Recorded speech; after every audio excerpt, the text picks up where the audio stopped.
Google is the company which had all the recipe to cook a successful social media app. Think about it. Majority of us have Google accounts. Majority of us already use Android mobile. Majority of us directly or indirectly use some or many of Google products. Many people sync contact with Google, so they already know their social network. Most of us sync Google accounts with Google Maps. So again, they already know where we are and who we are with. In fact, they could have bundled their social media application as default with Android. They are one of the companies that certainly know how to build successful internet services and exceptionally good at adding advertisement into anything. Not only that, Google had a much broader aim with bundling a social network services than providing a Facebook alternative, and they have multiple attempts in building one and failed miserably. But they also don't have any social media apps to speak of, and their social messaging apps change every 2 years. In this video, we are going to open up why Google failed in social media applications so far and their plans for the future. Let's get started. Do you know how many attempts Google made in building social media and messaging applications? It is 13, among which 7 of them are failed attempts. Looking into it, we can see that they did not fail because of lack of trying, but it is much more complicated than that. The biggest hurdle with building a social media app is to create that user base. Orkut has already had a very large pool of user base in Brazil and India.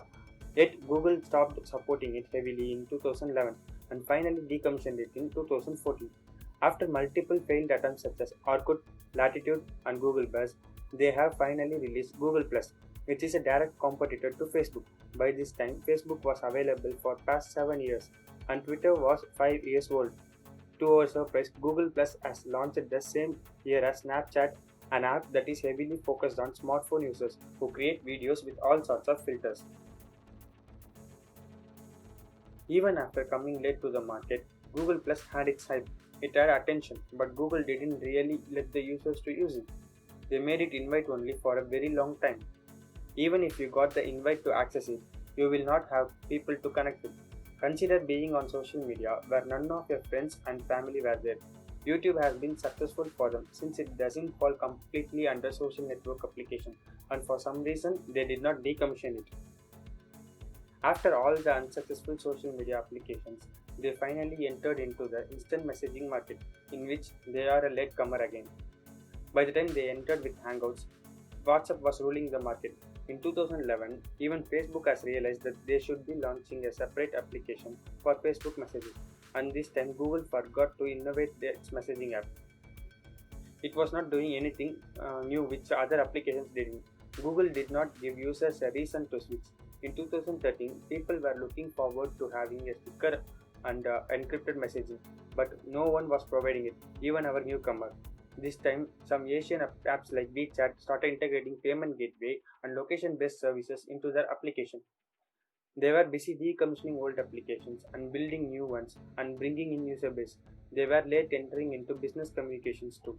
Slack was 4 years early by the time they launched Hangout Meets in 2017. Even Microsoft has realized Teams in 2017. Keep in mind that Microsoft built an enterprise application. At the same time, Google is being criticized for its lack of features and accessibility. Google has been primarily focused on its cloud-based utility applications like Gmail, Chrome, Chromium, Drive, Docs, Slides, and Sheets. The entire G Suite is a successful platform. Now they plan on offering their business communication tools for free for the companies which already use G Suite, which means companies which use G Suite and Slack now have a reason to switch to Google communication tools because they have one less bill to pay and one less application to maintain for that infrastructure team, which in my view looks very attractive. Now coming to consumer messaging applications, finally in 2018, Google reinvented their messaging app. This time instead of having a regular instant messaging services, they added support for RCS, which is a protocol that relies on mobile carriers instead of internet. It sends messages through RCS protocol when both sender and receiver support it. If in case the receiver did not support it, then the messages can be sent as SMS. It is a potential replacement for SMS services. but not a replacement for already popular instant messaging applications, even if we share stickers, audio, and video files.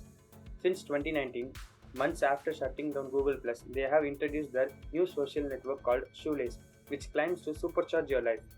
Unlike most other social networks, which let users connect all over the world, Shoelace is region based and is starting with a trial among a small community in New York City.